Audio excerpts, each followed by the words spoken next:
Miniyo na siya. Apan sige man gihapon siyag pangirida.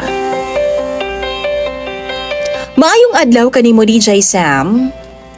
Ingon man sa imuhang libuan ka mga followers. Naaghat ko sa pag-message nimo sa pamasin nga matabangan ko nimo aning akong problema karon. Og kakuhaan usab nig pagtuon sa uban, labi na sa mga minyo karon. Pero sa dili pa nako sugdan ning akong sugilanon, itago na lang una ko sa pangalang Ruel. Usasab ko sa tigtan-aw sa imuhang online nga programa DJ Sam. Ingon ani man gud ni. Duna ko'y uyab nga tawgon na lang nato siya sa pangalang Lyra. Minyo na siya, kumbaga naa siya'y bana DJ Sam pero tua sa Cebu nag-work. Tagsara mag-ulian. Nagkasinabot mi sa akong uyab o nagkaanak mi. Usa nga among anak DJ Sam, bisan pa man sa daghang hadlang unta sa among relasyon. Kabaw ka DJ Sam? Nakaabot jud mig 11 ka tuig.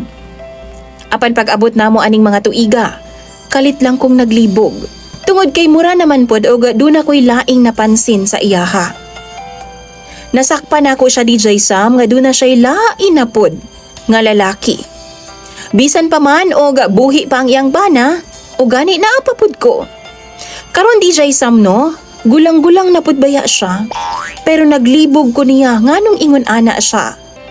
Nganong gidawat pa ko niya, nga siya man mismo kabaw siya nga usa siya kaminyo. Ug ang ako apag yung isa pa nga nakalibgan. Nganong mangita pa man siya glain, nga unta duna pa man siya'y buhi nga bana. Paliog daw ko be, tambagi ko ninyo kung say angay na akong buhaton ani niya. Duna mi usa ka anak ha. Maunang basahon ako tanan sa comment section ang inyong mga mensahe. Imong follower DJ Sam, Ruel.